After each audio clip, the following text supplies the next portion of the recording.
What's up, guys? Welcome back to Take a Sip, the podcast where we spill all the tea.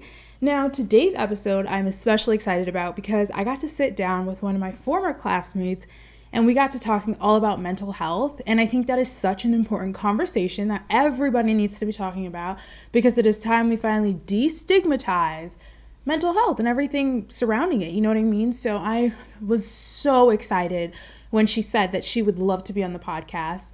And I got a chance to sit down and we talked just all about her struggles and, struggling as a Black woman with mental health issues and, everything involved with that. So get ready, guys, because this conversation was such a great one and I cannot wait for you guys to hear. So let's get into the interview that I had with Chamyra. Take a sip. Hello, Chamyra. How are you? I'm good. How are you? Good. I'm so excited to sit down and have this conversation with you. And I know it's just going to be a really good conversation. So, to kind of start things off, I know you've told your story before about your whole mental health journey, and I kind of just want to just give you the opportunity to take the floor and share just a little bit about like your struggles, especially going to a public high school, especially being a Black woman in this public high school and everything like that. And I want to know if like any of those factors as well kind of affected your journey of your mental health. I am really open about mental health. I think it is necessary to talk about. The more we talk about it, the better we can get a handle on it and solve the issue. For me, I've always kind of struggled as a Black woman with feeling less than. I've always felt I had to compare myself. I had to assimilate to my environment. And going to a public high school with predominantly white kids, it was difficult. I could never fit in. My body was different. My hair is different. The food I ate was different. How my home ran was different. I can come from a single family home, so I always felt like, oh my God, I need to have two parents to feel like I fit in with these people. And I always just struggled with never feeling like I was enough. Eventually, that whole mindset started really young, like third, fourth grade. As I got older, life happens and things get harder. There's a lot more to do in your days. Um, Family struggles started to be more prominent. Money became an issue, and I just always was in the back burner of everything. I already felt like I wasn't enough. Then even more, I felt like no one saw me, no one heard me, and I just felt really isolated from the people in the world. So I just felt like I was living by myself and no one saw me. Um, so probably around eighth grade, I want to say, I just really began this whole depressive wave, and it just came up and down, and I would, kind of handle it. That was the first time, eighth grade was the first time I really realized I was just not in a good spot. I hated my life. I didn't feel it was necessary to live. And when I finally revealed this to a counselor at school, of course, they have protocols. They have to call your parents and you have to go through a whole assessment. My family didn't take that well. Not at all. It was like, what is going on? Like, you have a good life. You have a roof over your head. You have a phone. You have a computer. You have a TV in your room. And at the time, my mom had just redid my room. She's like, I've just redid your room. Like, what are you upset about? And I was like, and so then what do you want to say? You're just like, oh, okay, cool. My life is great. And after that, I just put on this front, this full facade that I was happy. Life was great. Nothing to be sad about, even though I would cry myself to sleep every night. I just had to be happy around everyone else. So, yet the rest of the year, freshman year, I still felt so just disconnected from everyone.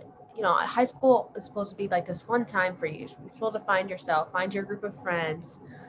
And I already felt like I knew who I was inside, but I didn't know how to express that with being in an environment where I didn't feel included. Um, so I know joined the volleyball team. It's one of the highlights of my high school time. And I still just never felt like I fit in. So I continued to develop, anxiety, depression, and all of these just really horrible thoughts as a teenager. Looking back, I just feel it's so sad how I've always felt so worthless in this world. So freshman year was the first time I attempted suicide, and it was very scary. But I think the more impactful thing about it was disappointing for me. I was like, ah, dang, darn, like I'm still here. I have to do this again, you know. Um, and the situation with school was really hard. It was really hard to be gone for a certain amount of time, then come back, and then you're just struggling.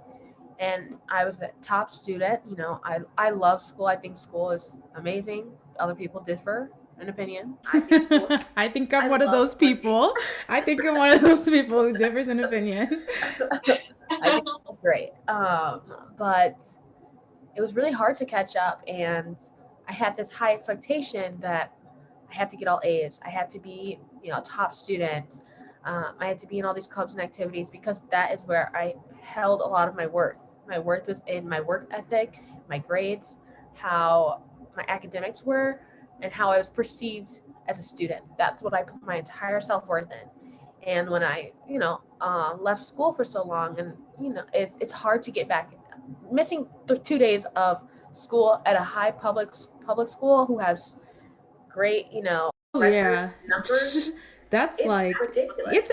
yeah, I completely agree cuz I remember you were in my math class. You were in my Mhm. math class and I did notice you did miss a lot of days. But like I always almost felt like somehow whenever you came back, you were just like at the same level as the rest of us. Like I would be struggling on like my triangles or whatever. You come back, you get like 100% on the test, and I'm like, wait a minute, what is going on? Like, am I missing something? So yeah, I completely understand. But yeah, go ahead, continue. Oh my gosh, geometry. Oh boy, I don't miss it. I do not miss it. You and the other girls in the class made that class so funny. That was probably one of my favorite classes sophomore year because you guys I didn't say anything the entire class. Obviously I was sad. I was always laughing in my head. I was like, wow, they're hilarious. Yeah, I mean, I know I had very few interactions with you in that class. I think maybe we probably said like a total of like 5 sentences to each other, if that. But like, I mean, I just remember like you were still part of that class. And I think a lot of people also were a little bit confused as to why you were gone for long periods of time. But I know that you did post some stuff on your social media kind of talking about how like you were you were going through it, just that you were just going through it. And when I finally put the pieces together, it's like I didn't even know what to do. I didn't know what to say. Like, I mean, mental health, I think for a lot of people too is just still so new. Like this is something that's not like a quote unquote comfortable subject to discuss. And like for me at that time, I didn't know what the heck I could say to you. You know what I mean? Like, what do you think that like like people should say to other people going through it? Like, is there what was there something that you would have wanted to hear during that time, or was it just kind of like I don't know. I don't know if I. So that was a big leap of faith for me because I didn't honestly, I wasn't expecting to post anything about it, but I just needed to feel like heard in a way. And I feel like I didn't expect anyone to say anything. I just wanted people to be aware that things happen in people's lives. And because I used to get a lot of backlash from people that, I lost a lot of my friends because I didn't text them, I didn't call them, I isolated. And they never gave them a reason. And so I felt like I had to give them a reason. And for me, I think the conversation needs to start somewhere. I think it's just the support, and it's the honest support. Like I don't want you to just say, "Oh, I hope you feel better." Like make an effort, And if someone's sick in the hospital, uh, you'd make an effort to bring them soup or flowers or something. I think the same should go for mental health. That people often is just like, "Oh yeah, I hope you're good," pat on the back, and then just let you go into the wilderness. Like you still need that support and love, and that's really ultimately what's going to get you through it Mhm. ultimately. For me, that's what I learned the hard way.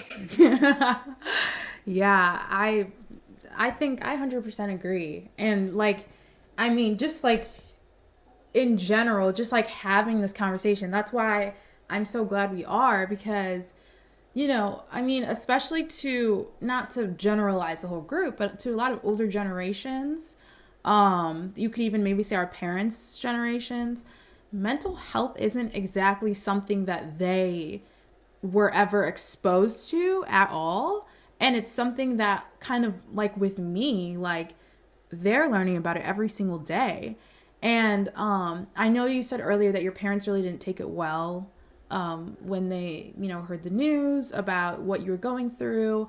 And they were like, why are you sad? Like, your life is great. Like, you have every reason to be happy. You have a good life. Like, why are you sad? Like, do you think that, like, because sometimes in just being black in general, in that entire culture, mental health is just not really taken that seriously.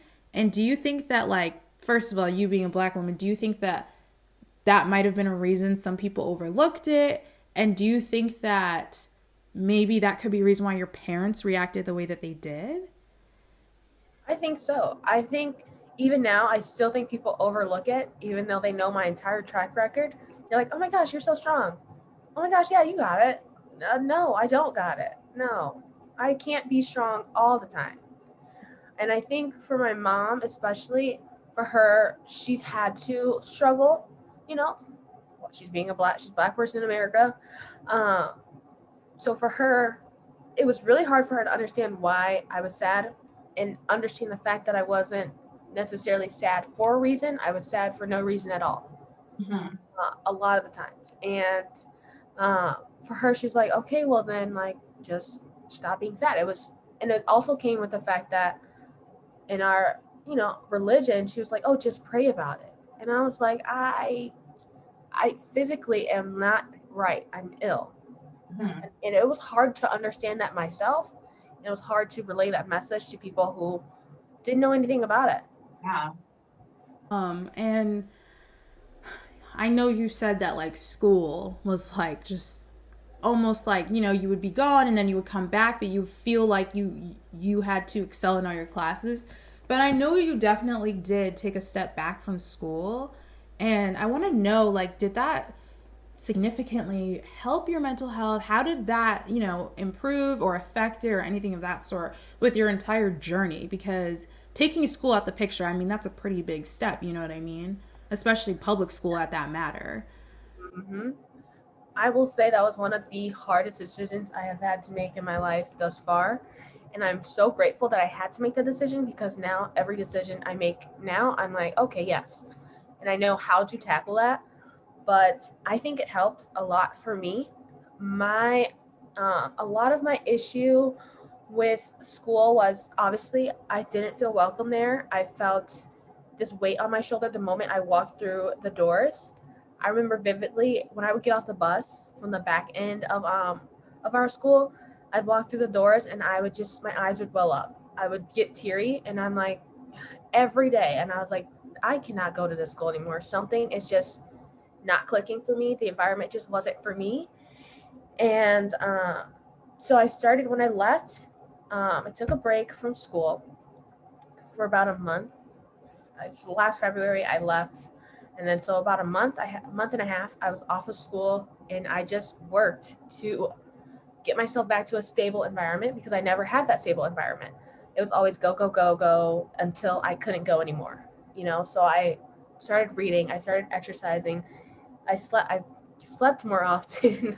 It was really hard to sleep when at the time I had two jobs. So two jobs, high school, mental health, I couldn't do it. So I just kind of got my life back on track, and that flexibility gave me that.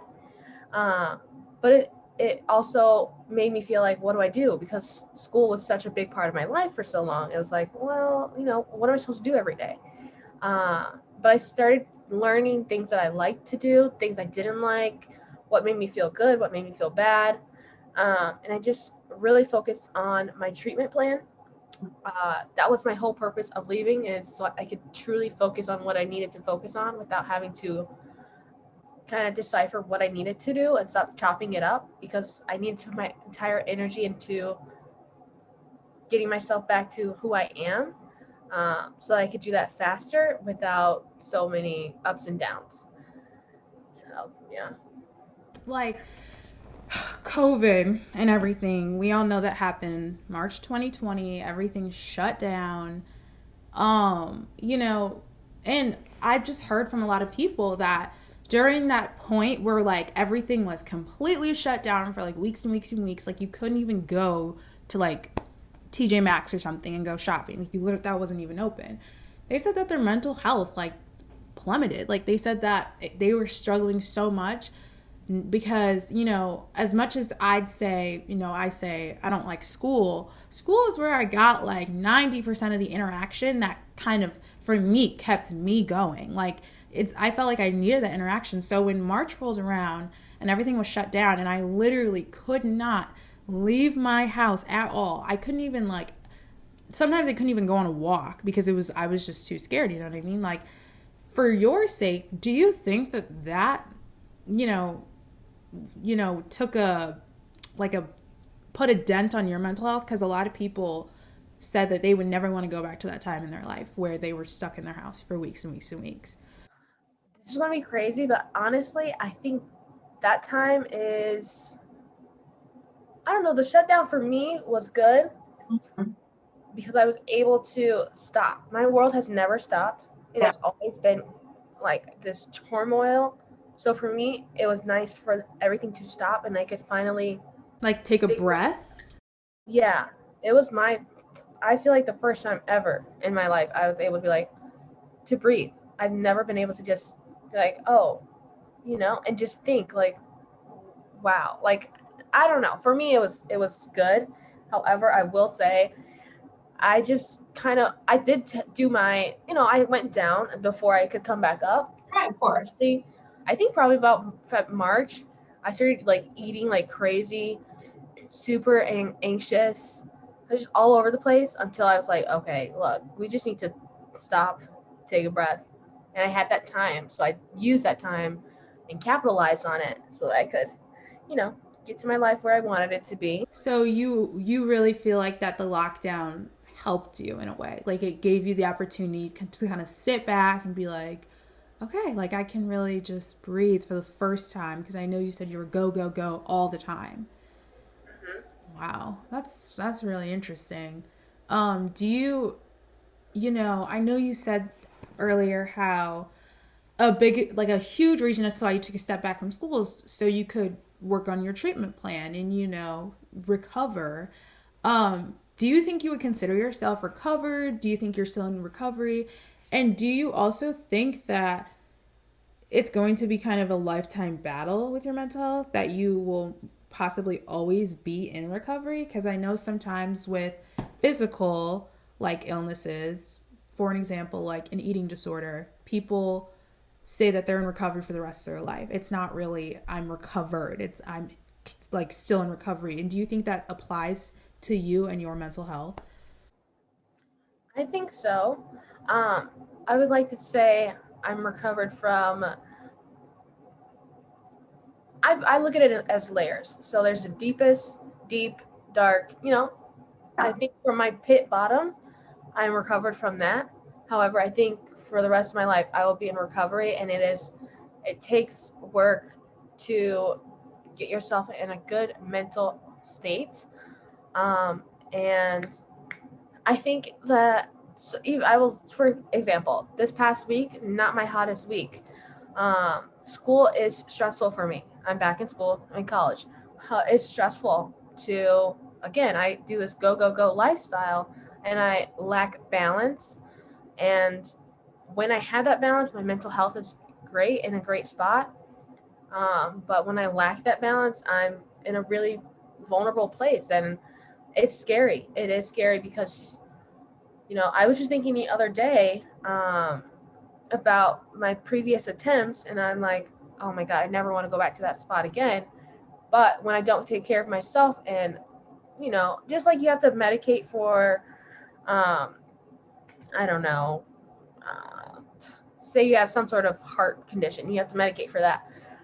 you still have to quote unquote medicate for mental health. And that might be going on a walk at a certain time every day. I don't know. Like, you have to find your groove.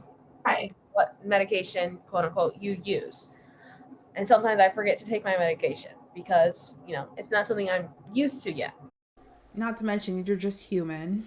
Of course, you're gonna have those moments, obviously. But I just wanted to say firsthand that it is so great to see you doing good. And I'm really happy and I'm so proud of everything that you've been able to accomplish. I I just like know that your journey just has not been easy, and just like sitting here talking to you about it, I just cannot imagine the amount of strength that it must have taken every single step of the way. So I just want you to know that I'm like it's just insane to me how you've been through so much and yet you still remain so positive.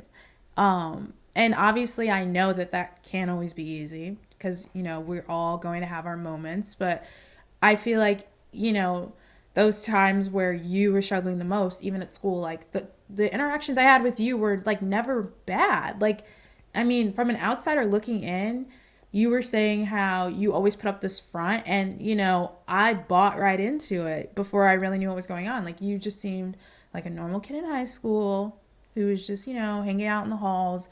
We would say hi to each other, whatever, and it was just that was it. So I just can't imagine everything that you've been through, and I'm sure you're glad to be out of high school.